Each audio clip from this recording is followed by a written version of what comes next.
Ya están viendo la pantalla, ¿verdad? Sí, sí se ve.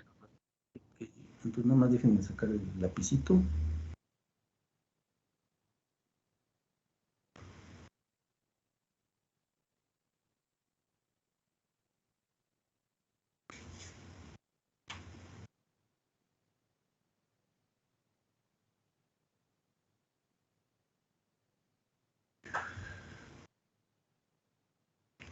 Entonces, el día de ayer empezamos con la ecuación de segundo orden. Bueno, empezamos viendo cómo sería de orden n, pero ahorita nos vamos a enfocar a la de segundo orden, que sería algo como esto, donde cada uno de los coeficientes son constantes, ¿no? Y dijimos que siempre la íbamos a escribir de esta manera, es decir, que el coeficiente que multiplica a la derivada de segundo orden de la variable dependiente sea un 1, ¿no? Pues ya. Entonces agarramos y lo que vimos es que, bueno, en nuestra ecuación de primer orden, una exponencial nos daba solución a la ecuación. Bueno, entonces lo que propusimos fue, bueno, pues vamos a checar si con una exponencial puedo yo resolver mi ecuación. Ah, bueno, entonces al sustituir la exponencial, me di cuenta que me llevaba a esto que está aquí. Ah, bueno, entonces me doy cuenta que tengo un polinomio por una función.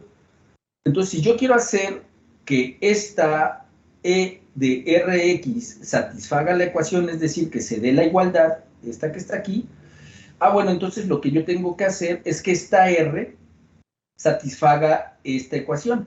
Y ese problema yo ya lo conozco. Es un problema que vi en álgebra 1, que es saber sacar las raíces de una ecuación de segundo orden. Bueno, ¿sí? Entonces ahora, ¿sí? A este polinomio que me va a quedar, al hacer esto, le di el nombre de polinomio característico, y para poderlo obtener, lo único que tengo que hacer es esto que les doy aquí, ¿no? Esta reglita, ¿no? Ustedes la ponen y bueno, ya. Entonces, bueno, por ser un polinomio de segundo orden, el teorema fundamental del álgebra me dice que tengo dos soluciones, ¿sí? Pero en el caso de que yo tenga, ¿cómo se llama? Coeficientes que sean netamente reales, porque esta teoría que estamos haciendo permite que yo tenga coeficientes complejos. Si yo tengo coeficientes que son reales, yo sé que las raíces de un polinomio con coeficientes reales, de un polinomio de orden 2, puedo tener tres tipos de raíces. Una raíz real de multiplicidad 2, dos raíces reales diferentes, o el caso de tener raíces complejas conjugadas. Recuerden, y esto es para cualquier polinomio con coeficientes reales, si aparece una raíz compleja, aparece su compleja conjugada. Si aparece una raíz compleja con multiplicidad 5, su compleja conjugada también tiene multiplicidad 5. Bueno, entonces ahí empezamos y lo que hicimos fue ver, ¿no? Ah, miren, pues ahí está, ¿no? Si tengo dos raíces diferentes, las soluciones son estas. Si tengo una raíz con multiplicidad, las soluciones de la ecuación son de esta forma. Ah, bueno, entonces yo empecé por decir, ah, bueno, ambas son raíces del polinomio característico. Demostré que efectivamente e a la R1x satisface la ecuación, ¿no?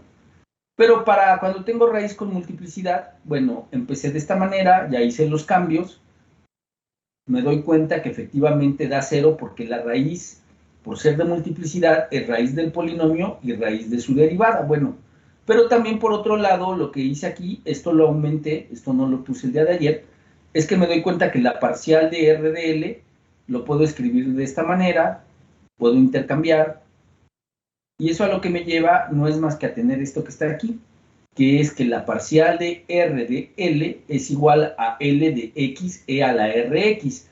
Pero yo ya sé que esta e a la Rx es solución de esto que está aquí. Ah, bueno, entonces eso quiere decir que como son iguales, entonces esto que está aquí en R1, que es la parcial de R de L evaluado en e a la Rx, ¿sí? Es igual a L de X e a la R de X. Y en el caso en el que R tome el valor de R1, de hecho aquí creo que se lo debería de poner R igual a R1, esto da 0. Bueno, entonces ya me doy cuenta que phi2, para el caso de raíz repetida o raíz de multiplicidad 2, la segunda solución se construye de esta manera. ¿Ok? Bueno, entonces eso está muy bien, porque cuando yo tengo una ecuación de segundo orden, como esta, ya sé construir sus soluciones. Si son raíces diferentes, así. Si hay raíz con multiplicidad, de esta manera. Pero siempre tengo dos soluciones de la ecuación diferencial de segundo orden. Siempre hay dos soluciones de la ecuación diferencial. Bien.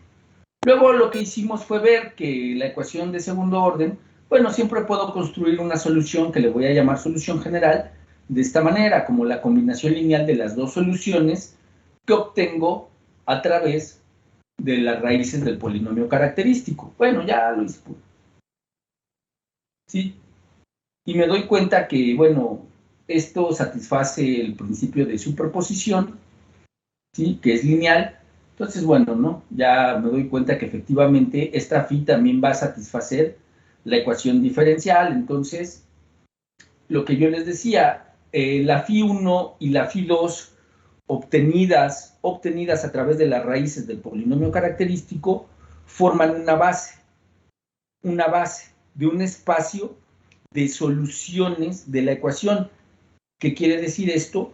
Que yo puedo construir cualquier solución de la ecuación diferencial con cualquiera de las condiciones iniciales en términos de una combinación lineal de esas dos soluciones.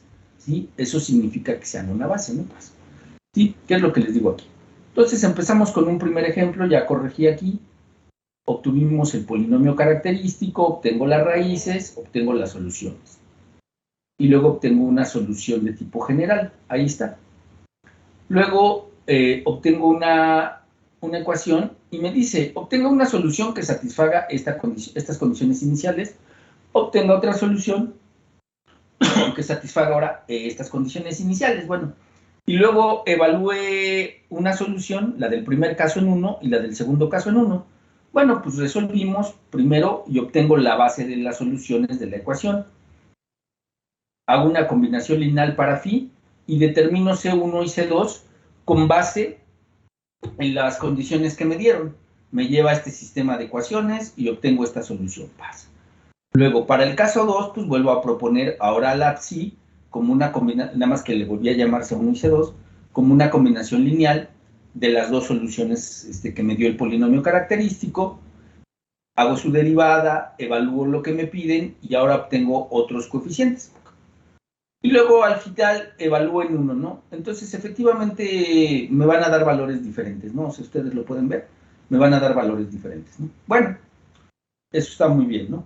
Entonces, hasta ahí nos quedamos el día de ayer. Entonces, ahora vamos a iniciar con este problema, ¿sí? Este problema es muy importante. No sé si ya vieron que les puse una tarea. Sí, el proyecto, ¿no? Sí, el proyecto, es un proyecto individual, ¿sí? Entonces, ustedes ya pueden empezar a sacar las soluciones, ¿eh? Pero fíjense, vamos a ver esta ecuación. Pongan mucha atención porque les va a ayudar a solucionar su proyecto. Este problema principalmente dice que tengo una ecuación de segundo orden donde A1 y A0 son reales y me dice, suponga que alfa más i beta es una raíz compleja del polinomio característico donde alfa y beta son reales, con beta diferente de 0. Entonces, es decir, alfa más i beta es un número complejo. Bueno, me dicen que demuestre que alfa menos i beta también es una raíz. Eso ya lo hicieron ustedes en primero, pero aquí lo hago también. Dice, demuestra que toda solución se puede escribir de esta manera. ¿Sí? Esta i no va, esta i se me coló. Es e al alfa x de 1 coseno de beta x. Aquí tendría que ser beta x más d2 seno de beta x. Ahorita lo checamos, ¿no? Donde d1 y d2 son constantes. Bueno. Demuestre que alfa es de esta manera y beta es de esta manera. Bueno, demuestre que toda solución tiende a 0 cuando x tiende a infinito si a es estrictamente mayor que 0. Bueno, entonces lo primero que me dicen es que tengo que alfa más i beta es una raíz. Entonces, bueno, esta es mi ecuación. Sustituyo la segunda derivada por r cuadrada, la primera, aquí me falta una primera derivada por r, y luego la función, ¿no? Entonces, por eso tengo este polinomio característico. ¿Ok? Bien. De este polinomio característico ya me están diciendo que alfa más i beta es raíz. ¿Eso qué quiere decir? Que si yo evalúo al polinomio en alfa más i beta es 0. Ah, pues lo evalúo. Aquí está alfa cuadrada más i beta, alfa más i beta al cuadrado, más A1 alfa más i beta más A0, ¿no? Igual a 0, ¿no? Bien. Entonces lo que hago es voy a sacar el complejo conjugado de todo el polinomio. Esto significa aplicarle el complejo conjugado a toda esta suma. Pero el complejo conjugado de una suma no es más que la suma de los complejos conjugados. Ahí está. Luego dice que el complejo conjugado de un número complejo al cuadrado no es más que el complejo conjugado del número todo al cuadrado. Eso es lo que estoy haciendo aquí. El complejo conjugado de una multiplicación es la multiplicación de complejos conjugados. Pero me están diciendo que A1 es real y que A2 es real. Eso es parte, son constantes reales. Eso es parte de la hipótesis que me dan. Ah, bueno, entonces el conjugado de A1 es A1 y el conjugado de A0 es A0, no pasa. Entonces, si ustedes se fijan, esto que tengo aquí, lo que va a hacer, ¿sí?, es que ya aplico el conjugado, alfa menos i beta más alfa menos i beta. Bueno, tengo todo el polinomio evaluado en alfa menos i beta igual a 0. El conjugado de 0 es 0, ¿no? Entonces, si se fijan, lo que obtuve es que, ¿qué? Que P evaluado en alfa más i beta, todo complejo conjugado, no es más que el polinomio evaluado en alfa menos i beta, y me da 0. Ah, bueno, entonces eso quiere decir que alfa menos i beta también es ¿cuánto? Es una raíz. Ah, bueno, ya mostré el inciso A. Dice, con esto se ha demostrado A. Ahora resolvamos B. Entonces, las raíces del polinomio característico son alfa más i beta y alfa menos i beta. ¿Ok? Entonces, fíjense, una solución general de la ecuación es C1 y pongo, a final de cuentas, como números, R1 y R2 son diferentes. Entonces, el teorema anterior que me dice cómo construir las soluciones, ocupo el primer apartado, ¿no? En donde las R son diferentes. Ah, bueno, que es el caso que tengo aquí.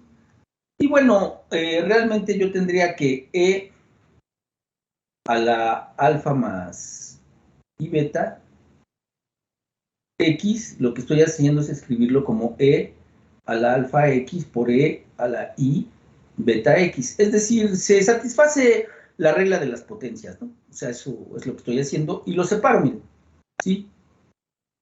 Esta se correspondería con la primera solución, esta se corresponde con la segunda solución, la primera para R1 igual a alfa más i beta, R2 alfa menos i beta, ¿ok?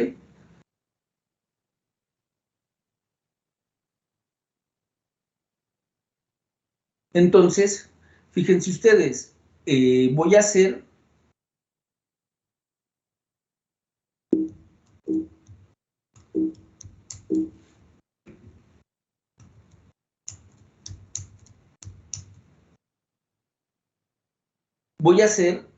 como C1 y C2 pueden ser cualesquiera constantes, entonces lo que voy a hacer, creo que ya lo hice muy grande,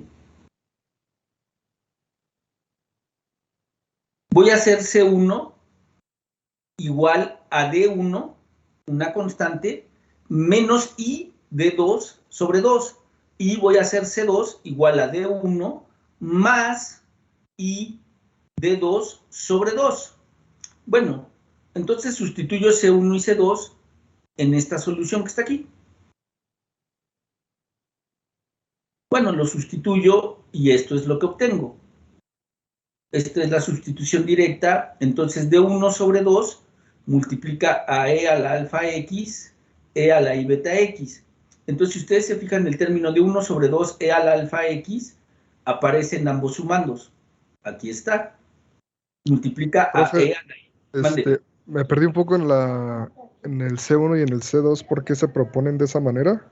Ah, porque yo lo que estoy haciendo, si tú te fijas, es que dice, aquí nada más falta algo, ¿no?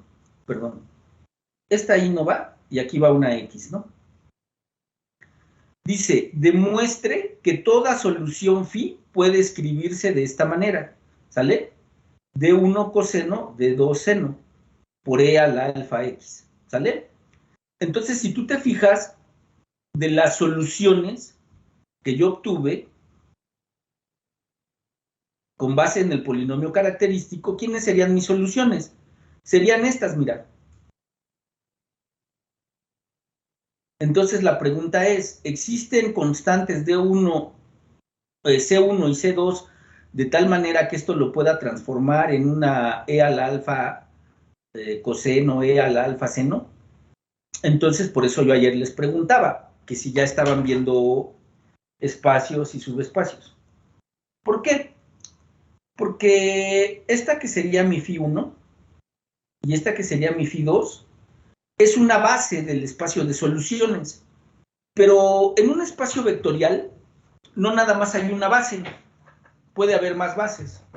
No sé si ya vieron R2, R3 en álgebra lineal, pero les voy a poner aquí, ¿no? O sea, una base muy simple de R2 es el 1, 0 y otro vector que sea el 0, 1. Pero si yo también tomo, por ejemplo, este vector que sea 1, 1 y este vector que sea menos 1, no, perdón, 1, menos 1, también es una base. ¿Qué significa que algo sea una base? Que cualquier vector de R2 lo puedes escribir como combinación lineal de este y de este, ¿no? Pero como también esta es una base, eso significa que cualquier vector lo puedes escribir como combinación lineal de estos dos. Entonces yo por eso les preguntaba, las soluciones obtenidas a través del polinomio característico, que según el teorema siempre van a ser dos soluciones, esas dos soluciones son una base del espacio de soluciones de la ecuación diferencial. Es decir, cualquier solución que ustedes encuentren se escribe como una combinación lineal. Ahí está tu combinación lineal, mira. Pero fíjate lo que me está diciendo el problema. El problema me está diciendo, oye, pero también la solución se puede escribir así, mira. Claro, aquí falta la X y ahorita quito el Y. Esto ahorita lo corrijo. Bueno, entonces lo que yo estoy haciendo pues es lo siguiente. C1 y C2 son dos constantes. Yo te las propongo de esta manera, ¿sí? Estas constantes son las constantes requeridas para llegar al resultado, ¿no? Pero son dos constantes, ¿no? Ahorita vas a ver por qué. O sea, no es tan complicado saber cómo las obtuve, ¿no? Entonces las propongo, mira, ahí están tus constantes.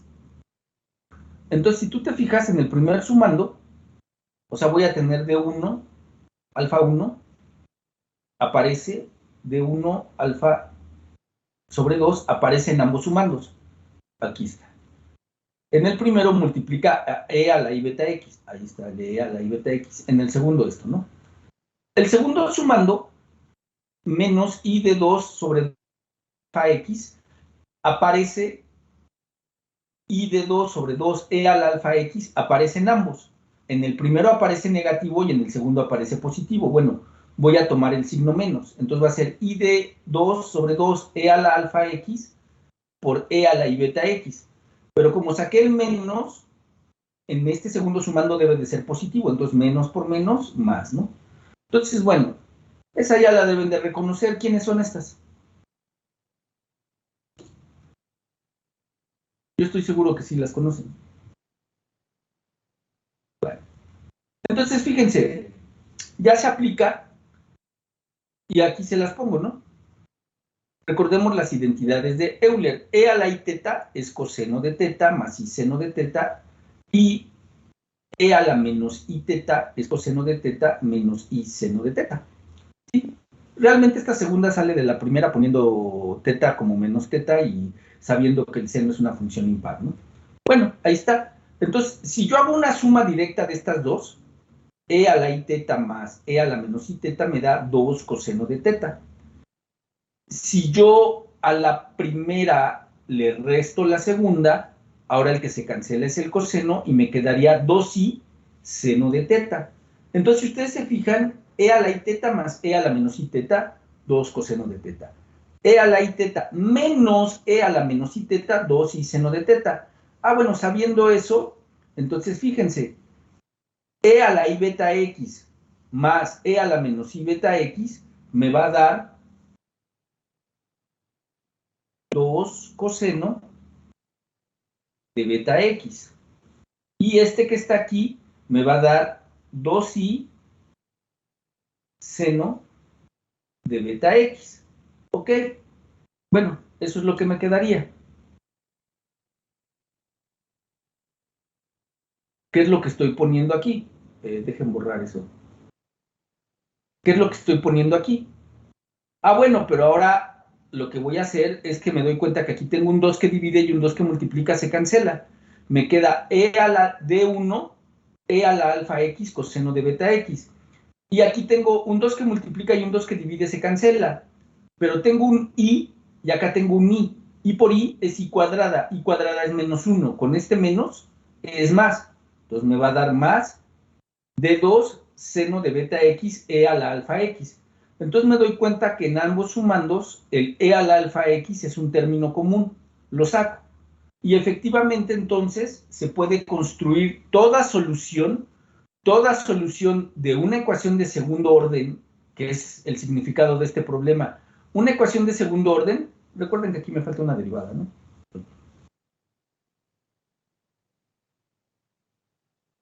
Las soluciones que me da el polinomio característico de esta ecuación, ¿cuáles son? Ah, las soluciones que me dio son estas, miren. Esta y esta. Esta es una base. Las raíces del polinomio característico siempre me permiten construir dos soluciones y estas son una base, pero como se los comentaba, en un espacio vectorial no nada más existe una base, hay muchas bases. Bueno, pues ahora te estoy demostrando que otra base es ¿quién?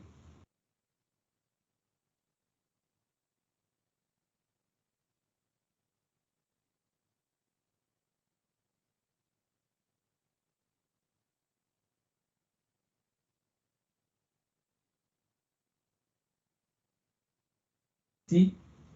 Si tú quieres a esta, llámale si uno de X. Estas dos también son una base. Entonces lo único que hice fue hacer un cambio de base, ¿sí? Entonces, ¿se puede resolver en términos de tener las complejas? Sí. ¿Se puede resolver en términos de estas que son funciones reales? Pues también. ¿Cuándo vamos a usar una base y cuándo vamos a usar otra? Bueno, yo lo que les puedo decir desde ahorita es que depende de las condiciones iniciales. Si sus condiciones iniciales del problema son reales, pues tomen la base real. Si sus condiciones iniciales del problema son complejas, tomen la base compleja. Así de fácil.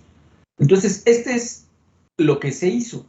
Lo que se buscó, pues, fue encontrar constantes que te permitieran llegar a las identidades de Euler. De esa manera fue como las propuse. ¿Sí te queda claro? Sí, profe, gracias. Bien. Entonces ahora ya mostramos que esta solución que está aquí, pues es una solución, ¿no? Esta solución que está acá también es una solución. ¿Con ambas le podría yo dar solución al problema de condiciones iniciales? Seguro que sí, pero dependiendo del tipo de condiciones iniciales, una me va a ser más fácil que la otra, ¿sí? Bueno, el siguiente inciso decía, demuestre que, bueno, como ya les dicen que alfa más i beta es una raíz, bueno, el polinomio característico es este. Bueno, las raíces las encontraría por la fórmula de solución, la solución general de las de segundo orden. Aquí está, miren. ¿Sí? Chequen. Menos b menos a1. Más menos b cuadrada menos 4ac. A vale 1, C vale A0, menos 4A0. Sobre 2, bueno. Entonces separo esto que está aquí. ¿Cómo lo separo? Como tiene una raíz compleja, ¿sí? Eso quiere decir que el discriminante, es decir, la raíz de A cuadrado, de A1 cuadrado menos 4A0, es negativa. Entonces, si es negativa, pues significa que esto se puede escribir como menos, es decir, lo que tengo en el discriminante, a1 cuadrado menos 4a0 es menor que 0. Esto implica que yo lo puedo escribir de esta manera, ¿no? Como menos 4a0 menos a1 cuadrado, y donde yo les puedo garantizar que esto es mayor que 0. El 4a0 menos a1 cuadrado es mayor que 0. Cuando lo multiplican por este, pues es negativo, ¿no? Entonces eso es lo que estoy haciendo, ¿no? Y luego, si ustedes le sacan raíz a esto, pues aplica la regla de los radicales, ¿no? Entonces, ¿qué sería? Raíz de menos 1 por la raíz de 4a0 menos a1 cuadrado, ¿sí? ¿Qué es lo que tengo aquí? ¿Sí? Entonces ya saben que este les va a dar el i. Entonces, como alfa más i beta es una raíz, esto quiere decir que esto de aquí es la parte real, es alfa. Y esto que está acá, pues tiene que ser beta, ¿verdad? Entonces, bueno, ¿qué es lo que me pide el problema? Entonces ya lo hago, ¿sí? Alfa es menos 1 en A1 sobre 2, y beta es A0 menos, o sea, bueno, aquí pongo beta cuadrado para quitarme el radical, es ¿quién? A0, ¿sí? El 4 con el 4 sería menos A1 cuadrado sobre 4, ¿no? Que era lo que me pedía demostrar el inciso, ¿no? Me decía que muestre que alfa vale tanto y beta vale tanto. Estos, ¿no? Bueno, ahí está ya. Ahora,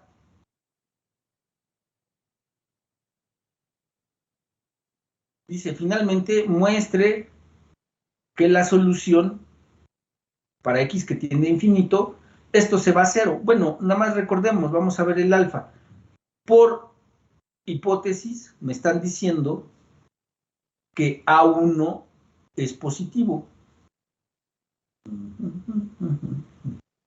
Acá, dice, demuestre esto si A1 es positivo. Ah, bueno, como estrictamente A1 es positivo,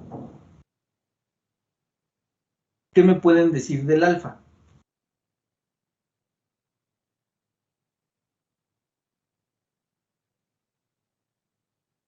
Always, ¿no? Bien, entonces yo lo que tengo aquí es que este que está aquí, pues es decreciente, y este que está aquí, lo que está entre paréntesis, ¿cómo es?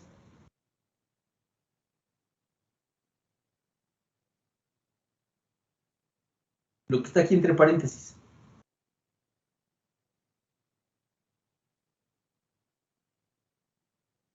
O sea, D1 y D2 son constantes, ¿están de acuerdo?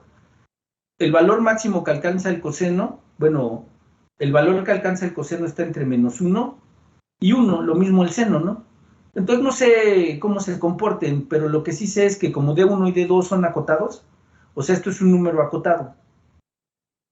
Y entonces, el límite, cuando x tiende a infinito, realmente el que dice cómo se va a comportar el asunto es el e, porque este es un número acotado. Para toda x esto sería un número acotado, lo que está entre paréntesis. Pero el e a la alfa x, como alfa es negativa, es decreciente. Entonces, si x es muy grande, esto tiende a 0. 0 por algo acotado, pues va a ser ¿cuánto? 0, ¿no? Entonces ya encontraron que efectivamente se satisface lo que les están diciendo. ¿Sí? Lo que les estaba mencionando. Sí, efectivamente le están diciendo que la solución va a 0. Entonces, fíjense, en el proyecto, si ustedes lo leen, hay un caso en el que les dice que van a tener raíces complejas, porque el discriminante es negativo. Entonces, lo que ustedes tienen que hacer es escribir la solución de esta manera. Ya saben cómo llevarlo a esta forma, pues, ¿sí? Aquí, con este problema, ustedes se pueden dar una idea de cómo llevarlo a coseno-seno. Porque luego les dice que aplicando ciertas condiciones demuestre que les queda un coseno. con un argumento variable, como beta x, más otro angulito, pero ese angulito es constante. Para eso tienen que usar la ley de los cosenos o la ley de los senos, no me acuerdo. ¿Sí? Pero de todos modos, ya ven cómo sí se puede llevar de una solución de este estilo, ¿sí? Aplicando un cambio de base, se puede llevar a una solución que sea de este estilo, e a la alfa x coseno, e a la alfa x seno de beta x, ¿sí? Entonces, no es más que otra base. ¿Cuándo conviene ocupar una y cuándo otra? Pues depende de las condiciones iniciales, ahí sí se los digo, ¿no? Bueno, entonces, ahorita vamos a entrar a ver esto de las condiciones iniciales. De lo que les acabo de exponer, ¿tienen alguna pregunta?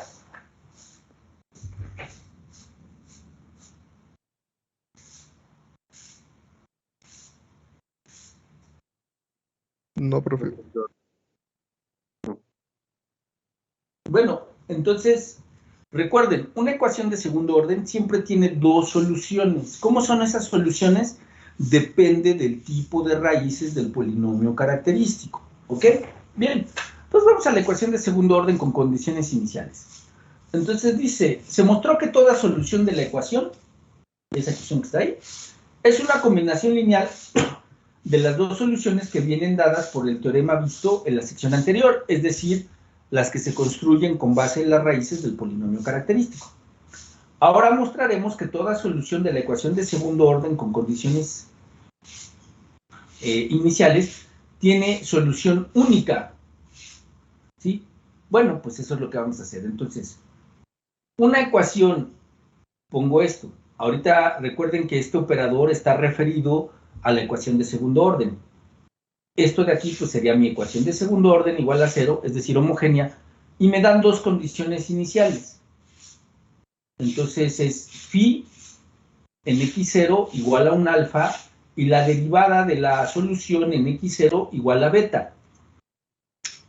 Es el problema de calcular una solución de la ecuación que satisfaga las condiciones iniciales anteriores, donde x0 es algún número real y alfa beta son dos constantes. Entonces, bueno, a mí por lo general me pueden definir que mi ecuación diferencial esté en un cierto intervalo. Pero, bueno, ahorita me dicen que el x, sí, el x0 es un número real, o sea, está sobre los reales. Es decir, me están dando como, ¿cómo se llama? Como intervalo solución todos los reales.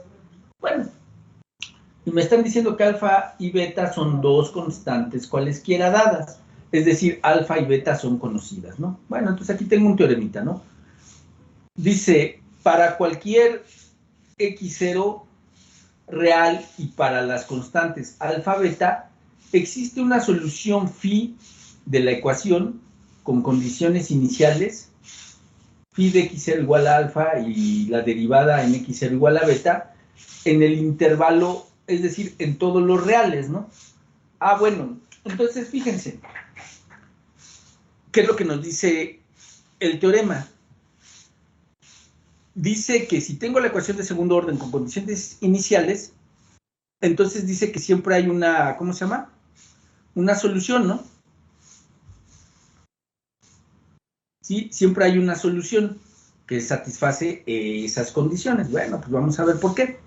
Entonces, bueno, no me voy a pelear, o sea, sé que tengo una ecuación de segundo orden y ya demostré que esa ecuación de segundo orden siempre tiene dos soluciones, para cualquiera de los casos, ¿eh?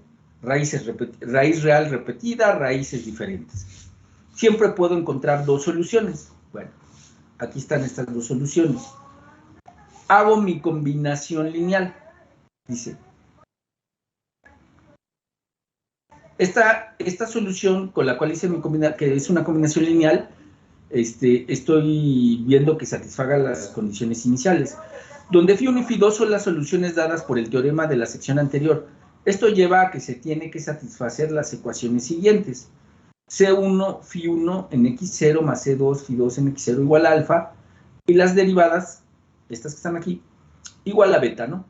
Bueno, entonces fíjense, jóvenes, esto que está aquí, pues es un sistema de ecuaciones.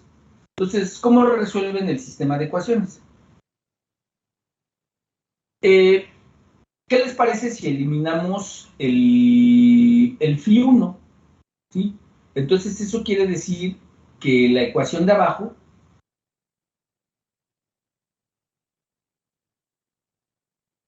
la multiplico por phi 1 y la ecuación de arriba la multiplico por d en dx. Phi 1 evaluado en x0 y evaluado en x0. ¿Sí? Entonces, si hago esto y la resto, ¿sí? ¿Qué voy a obtener? En este caso, esta ecuación, lo que me va a quedar sería C2 de en dx de phi 1 en x0, phi 2 en x0, y me va a quedar igual a ¿quién? A alfa por la derivada con respecto de x de phi 1 en x0, y le resté la de abajo. ¿Me conviene? Ajá. Y le resto la de abajo. Entonces, me quedaría, o sea, a esta ecuación me quedaría menos phi 1 en x0, c2, la derivada con respecto de x, de phi 2 en x0. Es decir, esta parte y esta resta estarían de un lado. Y del otro lado de pues voy a obtener un menos beta por el phi 1, ¿no? En x0, bueno, como sea. Entonces, si ustedes se fijan, ya tendría yo el C2 como término común, lo puedo factorizar y puedo pasar dividiendo y ya resuelvo, ¿no? Pero bueno, ese problema a lo que me lleva es a esto, o sea, realmente, a que voy a tener un determinante, ¿sí? Este determinante, que sería ese producto que multiplica el C2, no es más que este determinante. Entonces, si este determinante es diferente de 0, por supuesto que tiene solución, porque, o sea, lo que yo les digo es que esto me quedaría, en el caso anterior era este determinante por C2, y aquí me quedaría algo, ¿no? Entonces, para que yo pueda resolver C2, este determinante, o lo que me quede aquí, que es este determinante, tiene que ser diferente de 0, si no, no puedo dividir. Ah, bueno, entonces, sí, por eso es que pongo esto. Entonces, pues tengo que analizar este número, ¿no? Si este número siempre es diferente de 0, entonces puedo encontrar C2. Y por ende, sustituyendo en cualquiera de las dos ecuaciones, puedo encontrar C1. Recuerden que y pues son conocidos, ¿sí? Son números conocidos. Ah, bueno. Entonces, vamos a checar. Este determinante será siempre diferente de 0 si tengo este tipo de raíces. Entonces, para el caso de raíces diferentes, pues lo hago, ¿no? Aquí está lo que sería el delta. Sería R2, R1 a la X0, que correspondería a phi 1 en X0, por la derivada. Ahí está la derivada, ¿no? R2, pum. Luego menos la derivada R1 tras. Si se fijan, las exponenciales son las mismas, las asocio, pero me queda R2 menos R1. ¿Cuándo se hace una exponencial 0, jóvenes?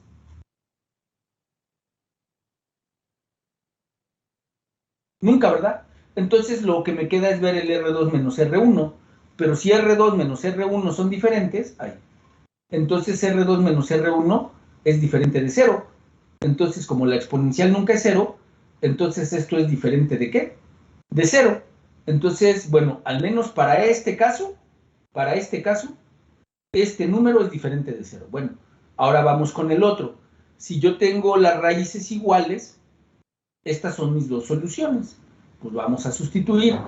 Tendría R1x0 por la derivada de phi 2. La derivada de phi 2 no es más que ¿quién? Es e a la R1x, luego sería más x R1 e a la R1X. Aquí está, todo evaluado en X0, este es el número.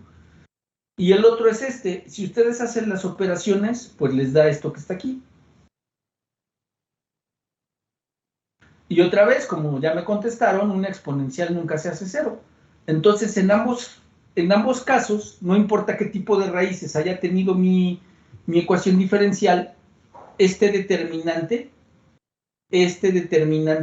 siempre es diferente de cero. Ah, bueno, pues eso quiere decir que siempre podría determinar C2 y por ende, haciendo un despeje, puedo determinar C1. Entonces, en ambos casos, la condición del determinante se satisface. ¿Qué condición? Que es diferente de cero. Bueno. Así, C1 y C2 son constantes únicas, tal que la solución phi de X satisface las condiciones iniciales. Bien, entonces, si yo tengo que este determinante es diferente de cero, pues básicamente lo que esto me dice es que este sistema de ecuaciones, otra vez voy a usar una palabra que se usa en álgebra, este sistema de ecuaciones es linealmente independiente, ¿sí? Es decir, efectivamente tengo dos ecuaciones diferentes, ¿no? En un lenguaje, digamos, un poco trivial, ¿no? Pero realmente lo que significa es que estas dos siempre serían linealmente independientes, por eso puedo dar solución. Que el equivalente es que el determinante que está aquí sea diferente de cero. Bueno. Entonces, bueno, ya se mostró que phi, siempre existe phi, solución de esta ecuación diferencial con este tipo de condiciones iniciales, y no nada más eso, sobre cualquier punto en el intervalo, en los reales, pues. Es decir, siempre puedo encontrar una solución que satisfaga, ¿no? Por lo cual es pues muy, muy bonito, ¿no? Porque siempre voy a poder dar solución a mi ecuación diferencial, no importa cómo sea el problema de condiciones iniciales. Entonces dice, esto está mal escrito, porque sería C y luego A. Entonces, se ha mostrado, no sea de que sea algo, sino esto es... Entonces, se ha mostrado que existe una única combinación lineal, phi1 y phi2, la cual es una solución del problema de condiciones iniciales. Entonces, ahora falta mostrar que esta solución es única. Antes de mostrar esto, analicemos cómo se comporta la solución phi de la ecuación L de xy igual a 0 en términos de los coeficientes 1, A1 y A0. Entonces, este teorema que vamos a ver aquí es muy importante. ¿Por qué? Porque yo les estoy pidiendo en el proyecto que para el caso 3 o el caso C, chequen que la solución siempre satisface este teorema. Es decir, la solución siempre va a estar acotada. ¿Quién la acota? Ahorita vamos a ver cómo es la cota. Entonces, este teorema es muy importante porque las soluciones de una ecuación diferencial de segundo orden, siempre permanecen por abajo de una exponencial. Y ahorita vamos a ver cuál es esa exponencial y por qué la acota, ¿no? Entonces, bueno, de no ser esta falta de ortografía, necesito que me digan si tienen alguna duda de lo que hemos visto hasta ahorita.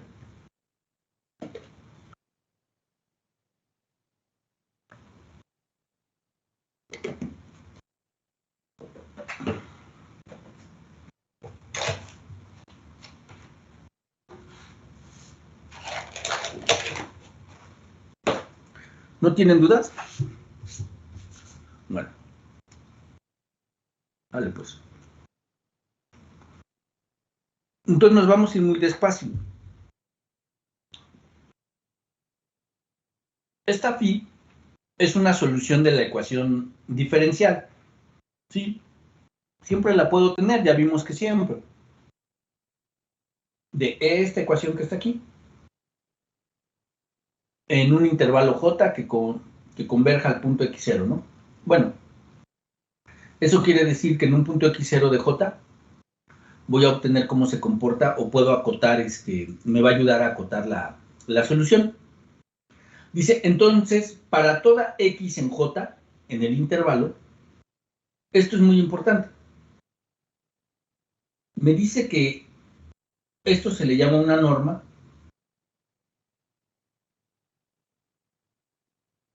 Una norma siempre es un valor positivo. Entonces, fíjense, eso quiere decir que esta cosa que está aquí, no sé cómo sea, ¿sí? Pero vamos a checar. Voy a hacer aquí un dibujito.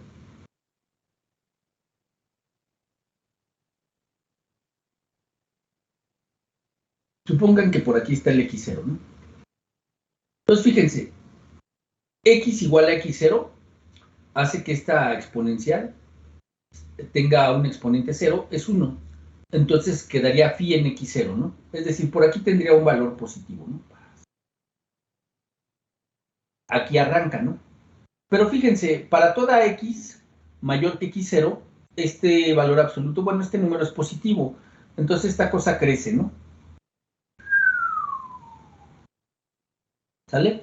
Ahora, del otro lado dice, está en x0, pero cuando todo esto es, ¿cómo se llama? X0 es negativo, se comporta de esta manera. Ah, bueno, entonces fíjense, ¿no? Esto decrece porque el valor absoluto siempre es positivo, entonces esto decrece. Entonces esto significa que esto se iría así, ¿no?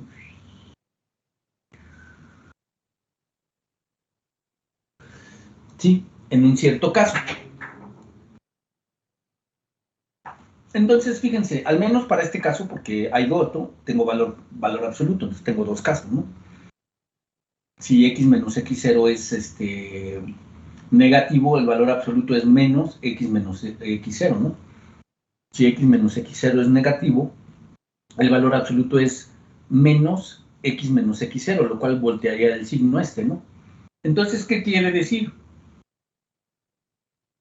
Que para toda x, ¿sí? Por ejemplo, que satisface eso, no sé cómo es su solución, muchachos, pero su solución vive por debajo de la exponencial, ¿no? Es lo que yo les estoy preguntando ahí en lo que les dejé. Siempre va a vivir por debajo de la exponencial, ¿sí? Ay, uy, ya se trabó esta cosa. ¿Sí? Si fuese otro caso, el otro caso cuando el valor absoluto es negativo, bueno, es una exponencial que es el reflejo, ¿no? Pero este teorema es el que les estoy pidiendo que ustedes comprueben y que lo grafiquen, ¿no? Entonces es importante que lo entiendan. Entonces, fíjense, voy a escribir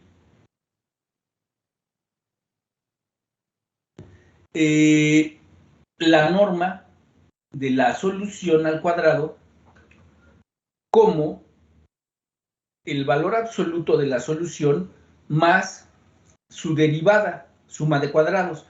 Entonces, fíjense, la derivada, ¿qué nos dice, muchachos? La derivada, ¿qué nos dice? Bueno, pues la derivada nos dice, si es positiva, híjole, pues va a crecer, si es negativa, va para abajo, ¿no? Y el valor, ¿no? Es decir, me estoy fijando en la función y su derivada, cómo va a ser en cada punto, voy a saber si crece, si decrece, ese tipo de cosas, ¿no? Por eso decido medir a phi de x en términos de phi de x, el valor positivo porque tengo valor absoluto, y de su derivada, también en valor absoluto. ¿Por qué? Porque no importa cómo sean, tomo dos cosas positivas y las sumo, ¿no? Y con eso quiero ver cómo se comporta la función y los cambios que pueda tener. Bueno, entonces aquí nos dicen que aquí estoy definiendo a phi, la norma al cuadrado. Ahorita coloco este 2 cuando lo corrija. Y estoy diciendo quién es K. K es 1 más A1, que es el coeficiente de la ecuación diferencial, más A0, que es otro coeficiente de la ecuación diferencial, ambos en valor absoluto. Entonces, fíjense, esta K que está aquí es un término que nos dice qué tan rápido la exponente crece, la exponencial crece, o qué tan rápido es exponencial decrece, ¿sí? Esa constante es lo que nos da. Entonces, esa constante está determinada por las constantes que están aquí en la ecuación diferencial. Bueno, entonces vamos a empezar nuestra demostración. Para esto voy a hacer una variable u, que la voy a definir como esto que está aquí, ¿sí? Como este término que está aquí. Entonces, ¿por qué sigue ese 2 ahí? Allá. Bien, entonces vamos a hacerlo. Entonces, en general, nuestra phi, si tomo la forma más general de phi, pues puede ser una función compleja, ¿verdad? Entonces, lo que yo sé es que el módulo de z al cuadrado, pues no es más que z por z complejo conjugado, ¿verdad? Eso es el módulo al cuadrado. Si yo tomo esta función que sea compleja, lo mismo para esta que está aquí, para todo valor, pues yo lo tomo así, ¿no? Pues, entonces, yo sé que el módulo al cuadrado es de esta manera. Bueno. Eso es lo que estoy haciendo, miren. U, que es esta cosa que está aquí, por lo que yo sé como sería el módulo de phi al cuadrado más el módulo de la derivada al cuadrado, pues lo estoy sustituyendo por cómo se escribiría, ¿no? Phi por phi complejo conjugado más la derivada por la derivada complejo conjugado. Estoy omitiendo las dependencias de x para que no se haga así engorroso de leer. Bueno, entonces de esta manera escribo. Derivo esta función u que declaré. Sería la derivada del primero por el segundo, aquí está, más el primero por la derivada del segundo, aquí está, más la derivada del primero, pero como ya estaba derivado, bueno, sería segunda derivada por la derivada del complejo, más el primero, y vuelvo a derivar el complejo conjugado, sería segunda derivada. Ahí está, ¿no? Bien, entonces, pues vamos a checar qué tenemos, ¿no? ¿Sí?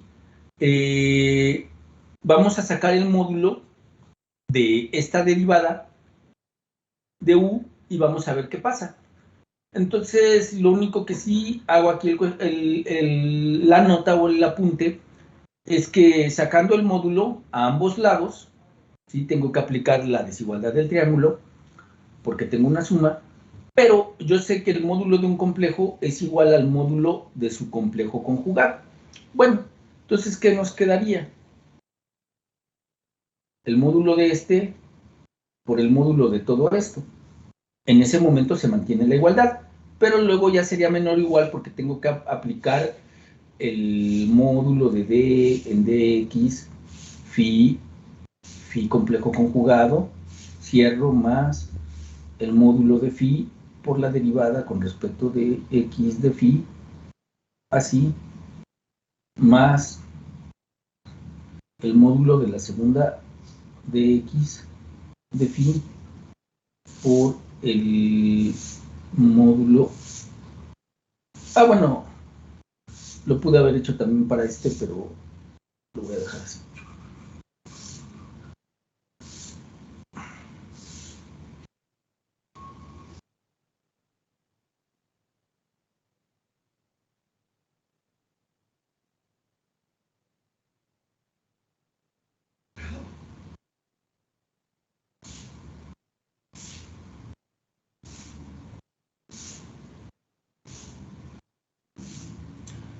Ahora, si ustedes se fijan, tengo productos. El módulo de un producto no es más que el producto de los módulos, ¿no? Es decir, puedo ver esto como un producto, puedo ver esto como un producto y esto como un producto. Ahí sí se mantendría la igualdad, ¿no? O sea, en el siguiente paso, yo tendría que escribirlos como productos, ¿no? Sería el módulo de la derivada por el módulo de phi complejo conjugado, más el módulo de phi por el módulo de la derivada complejo conjugado, ya como productos, ¿no? Bueno, pero voy a tener el módulo de la derivada y el módulo del complejo conjugado, pero por lo que dice aquí, esos son iguales. Tengo el módulo de phi complejo conjugado y en el otro sumando voy a tener el módulo de phi.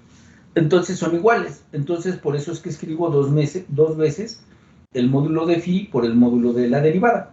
Y en el otro queda igual, ¿no? Cuando yo los separe me quedarían este producto de módulos, pero el módulo de la segunda derivada del complejo es igual al módulo de la segunda derivada de phi. Y el módulo de la primera derivada es igual al módulo de la derivada. Entonces otra vez todo lo dejo en términos así, pero queda dos veces, ¿no? Estoy aplicando puras reglas de los módulos de complejos. Ahí está, ya lo obtuve, ¿no? Bueno, pero esta segunda derivada, de alguna manera yo la tengo. ¿Por qué? Porque me puedo ir a la ecuación diferencial y la despejo, ¿no? O sea, phi satisface la ecuación. Entonces evalúo en phi. Tendría segunda derivada de phi igual a ¿quién? A menos A0 phi menos A1 la derivada de phi. Ah, bueno. Entonces eso es lo que estoy haciendo aquí, miren. ¿Por qué? Porque phi satisface la ecuación diferencial. Entonces, otra vez, como necesito el módulo, lo saco a ambos lados. Entonces lo aplico a ambos lados y aplico la desigualdad del triángulo, ¿no? Otra vez, por eso me queda un menor o igual. Y otra vez, el módulo de un producto es el producto de los módulos. Lo vuelvo a aplicar. Ahí está. Bien, entonces, ¿qué es lo que tengo? Sustituyo este módulo de la segunda derivada de phi, lo sustituyo en este término, ¿sí? Entonces, si ustedes se fijan, pues me va a quedar una primera derivada A0, el módulo de phi, y me va a quedar una primera derivada por A1, el módulo de phi, entonces me va a quedar un módulo de la derivada al cuadrado, ¿no? Bueno, ahí está, ¿no? Si ustedes lo hacen ya acomodándolos, nos queda de esta manera. ¿Ok? Entonces ahora lo que voy a hacer es todavía encontrar algo que sea mayor que esto, ¿no? Bueno, entonces por eso les estoy diciendo, phi por el módulo de phi, voy a encontrar algo con que acotar esto, ¿no? Porque me queda un producto. De este lado ya nada más tengo una derivada al ¿qué? Al cuadrado, ¿no? Pero de este lado tengo un producto. Ah, bueno, entonces lo que voy a hacer es encontrar algo que acote a esto por arriba. Y eso es fácil, ¿no? Porque si yo tengo a menos b al cuadrado, esto es igual a cuadrada menos 2ab más b cuadrada, pero por estar al cuadrado es mayor o igual que 0. Entonces esto implica que a cuadrado más b cuadrado es mayor o igual que 2ab, ¿no? Y pueden sacar el módulo, ¿no? Entonces, como a cuadrado y b cuadrado ya es, ¿cómo se llama? Ya es positivo, bueno, ya satisface.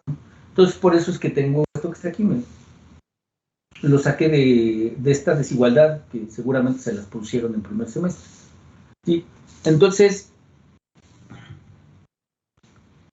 ya encontré algo que acota ¿a quién? A este que está aquí. Entonces, nada más lo sustituyo, ¿sí? En vez de poner este producto, pongo esto que está acá. Entonces, sigo asegurando que es mayor, ¿no? Pues ya cuando lo hago, ¿sí? Si ustedes se fijan, pues me va a quedar una phi al cuadrado módulo más el módulo de phi al cuadrado, y me queda un término que es la derivada de phi al cuadrado, pero esa ya también anda por acá. Entonces las asocio. Ahí está, miren. Y entonces lo que voy a hacer es escribir un término que todavía me permita acotar esto. Entonces, como tengo los módulos, este término es mayor que 0. Este término es mayor que 0. Ah, bueno, entonces voy a encontrar un término que sea mayor que estos dos. ¿Sí? Y pues un término que es mayor que esos dos es 1 más A1 más A0 todo por 2. Este número es mayor que este que está aquí y mayor que este que está aquí.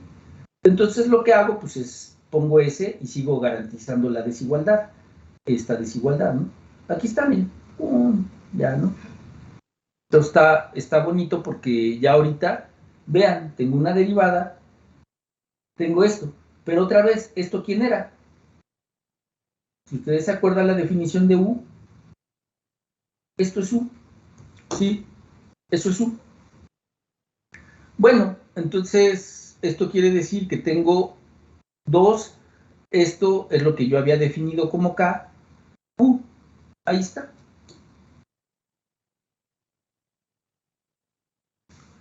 Bueno, entonces tengo el módulo de U. Entonces, ¿cómo se comporta el módulo? Si esto es positivo, si el módulo de U, o sea, si la derivada es positiva, se satisface esta parte. Pero si esto que está aquí es negativo, ¿qué es lo que pasa? Ah, bueno, si este derivada es negativo, entonces quiere decir que menos d en dx, u sería positivo, y esto sería 2ku.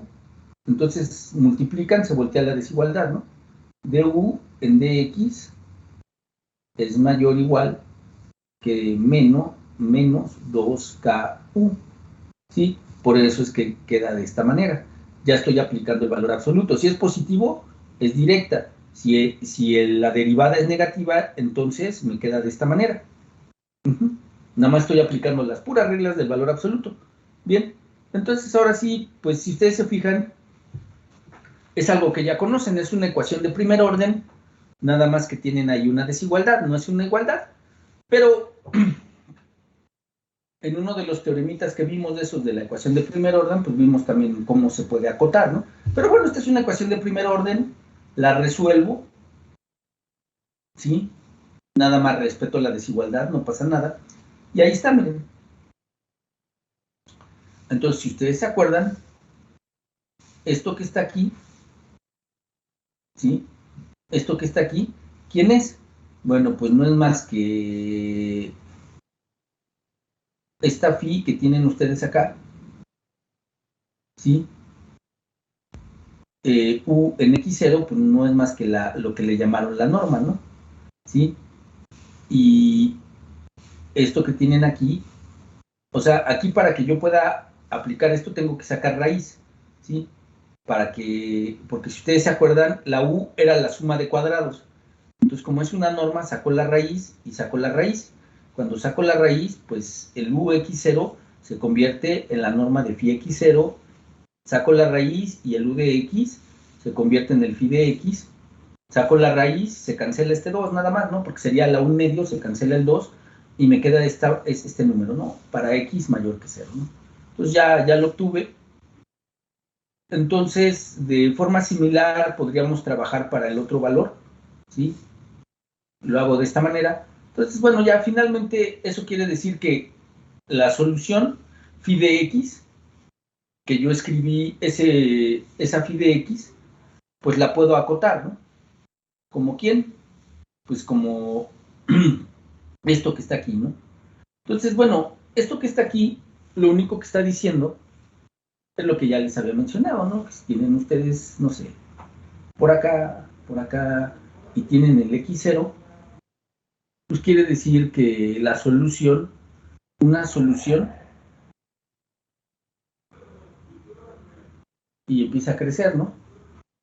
En el caso de que el módulo sea positivo y en el caso en el que sea negativo, entonces, pero en el punto x0 convergen, ¿no? Bueno, se cruzan y es así. Esto llega aquí, ¿no? Entonces, ¿qué quiere decir? Que la solución para uno u otro caso o anda por debajo de lo azul o anda por debajo de lo que, de lo rojo, ¿sí? Es decir, siempre existe una exponencial que acota a su solución. Entonces, si ustedes se fijan, por ejemplo, para el caso en el que tienen phi de x, lo voy a poner fácil, que sea e a la alfa x con alfa positivo coseno de beta x. Si yo quisiera graficar esto, ¿cómo es esta la gráfica, muchachos? Para x positivos.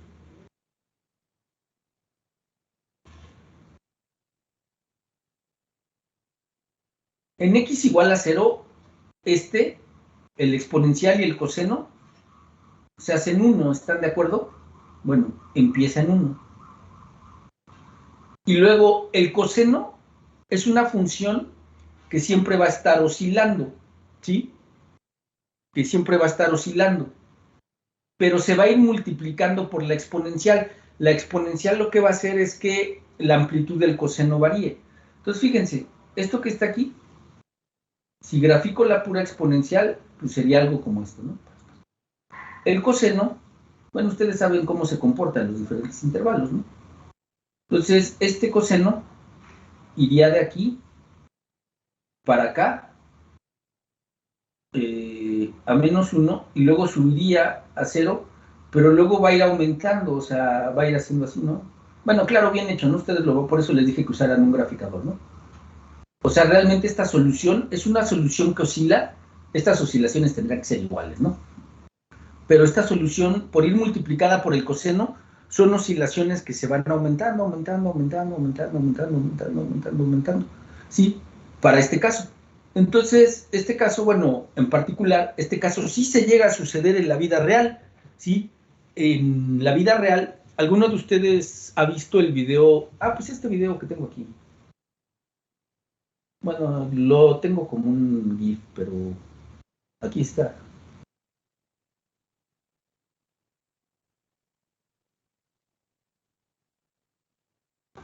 O sea, esto no es un temblor. Este es un problema de un puente. Los modelos son ecuaciones de segundo orden y el problema es que el modelo de la... Ahí no tomaron en cuenta el tipo de vientos que llegaban a ser por ahí y efectivamente el tipo de vientos que había por aquí hizo que el modelo del puente, que es una ecuación de segundo orden, se comportara como eso, como una exponencial que crece por una función coseno. Y entonces, pues nada, no hay materiales que aguanten, ¿no? O sea, cuando empieza a crecer la oscilación, va a soportar las primeras, pero cuando empezó a crecer ya de forma, pues ya muy grande, pues el material reventó, ¿no? Que es un caso muy conocido. Ese caso lo vamos a analizar en particular, se llama resonancia. Pero ese caso es el que sucedió, ¿sí? Y ese caso es el que les planteo, por ejemplo, si alfa fuera positivo en la solución de la ecuación, ¿no? ¿Sí? Si el alfa fuera positivo. En este caso nosotros esto, y vimos que si alfa era negativo decrece, ¿no? Se va a 0, que era el caso este que hicimos acá, ¿sí?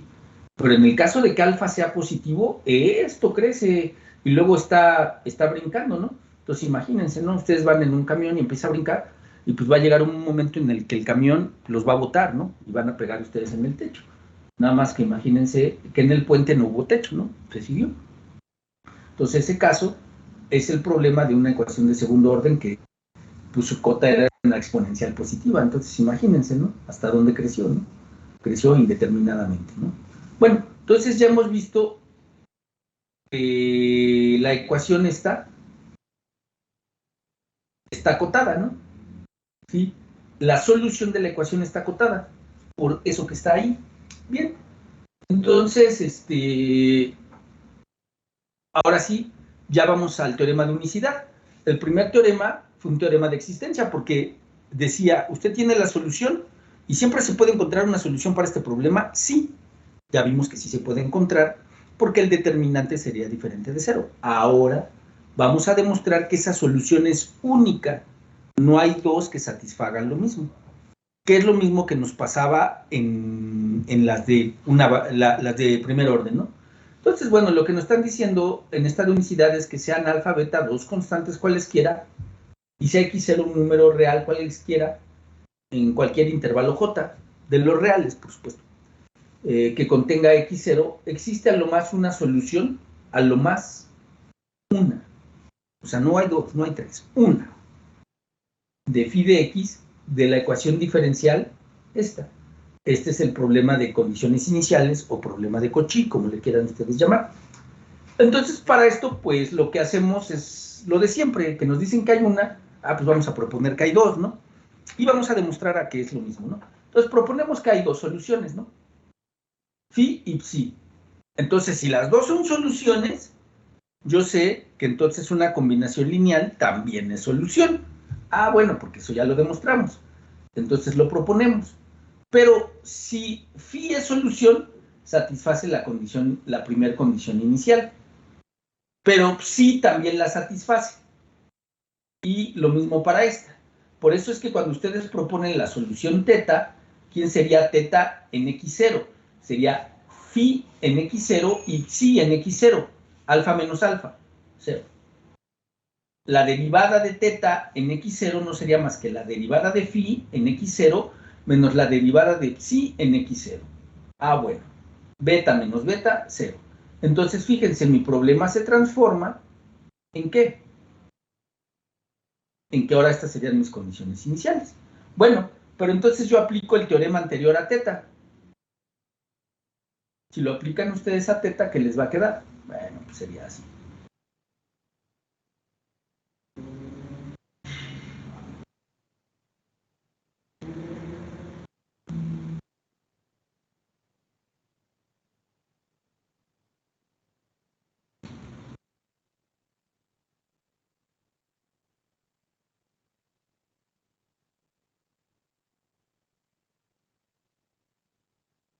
Pero este de aquí, ¿quién sería?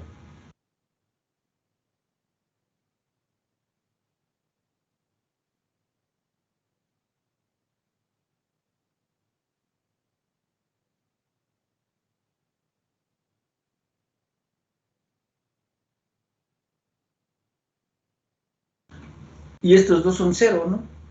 Entonces, eso es lo que, por eso es que yo escribo de forma directa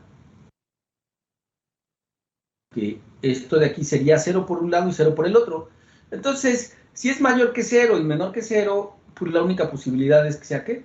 Que sea 0. Ah, bueno, y si ustedes elevan esto al cuadrado, pues se van a dar cuenta que lo que van a obtener es un módulo. Esta de aquí, ¿quién sería? Módulo de phi menos psi más el módulo de las derivadas, ¿no?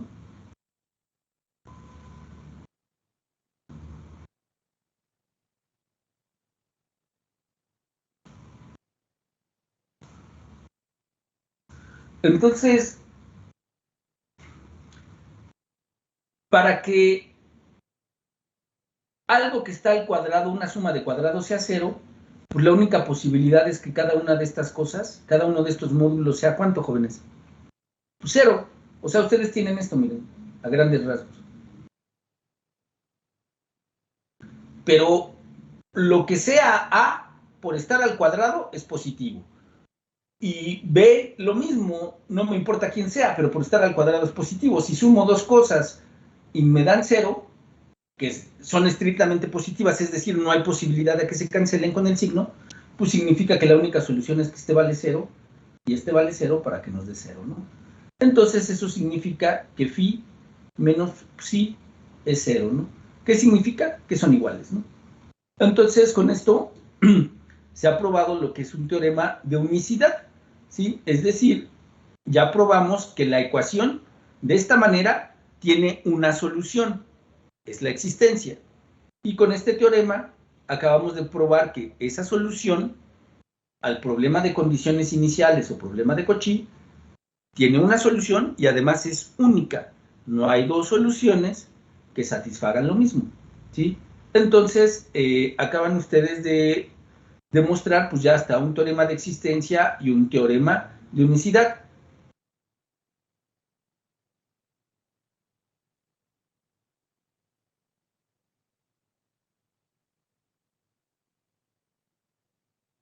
Bueno, entonces no sé si tengan alguna duda. Ese teorema es el que van a ocupar de lo que les estoy pidiendo, porque dice, es más, lo voy a abrir,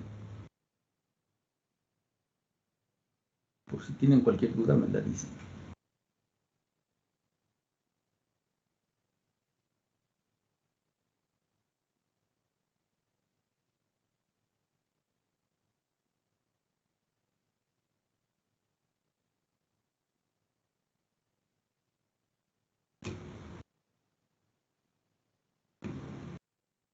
Entonces dice, tienen una ecuación de segundo orden.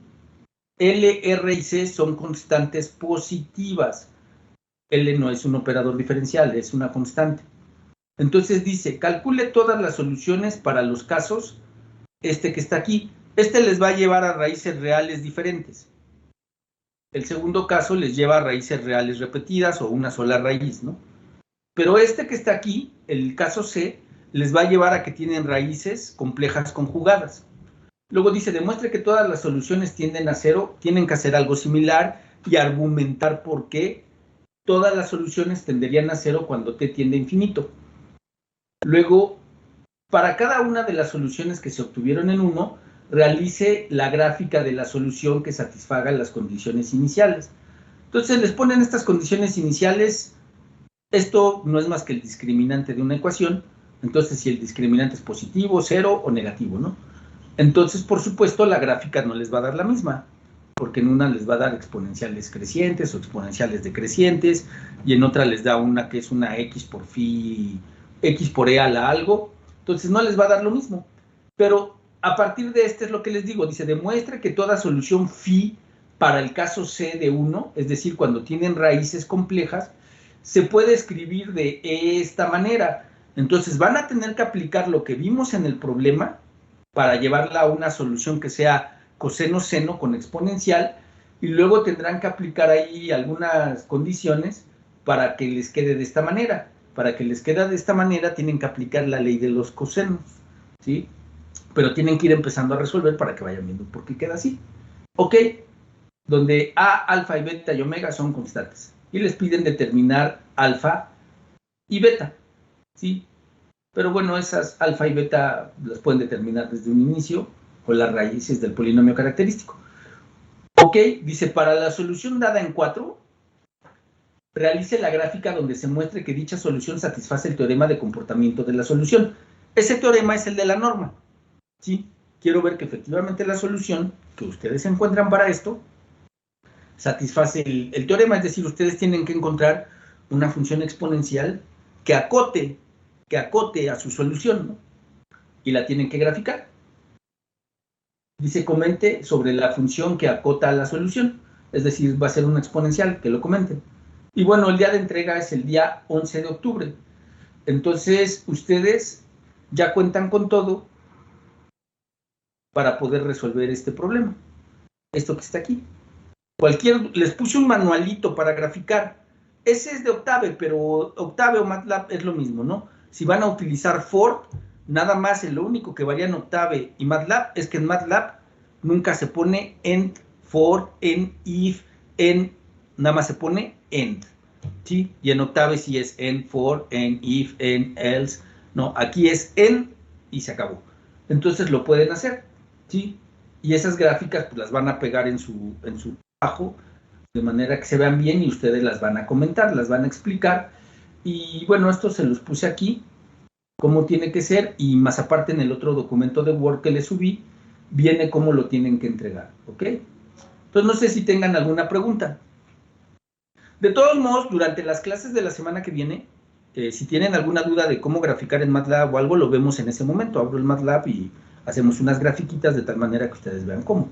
O si gustan una sesión extra, nada más tendría que ser que no sea ni lunes ni viernes, porque lo tengo corrido. Puede ser martes, miércoles o jueves, pero eso pónganse de acuerdo ustedes. ¿Alguna pregunta, jóvenes?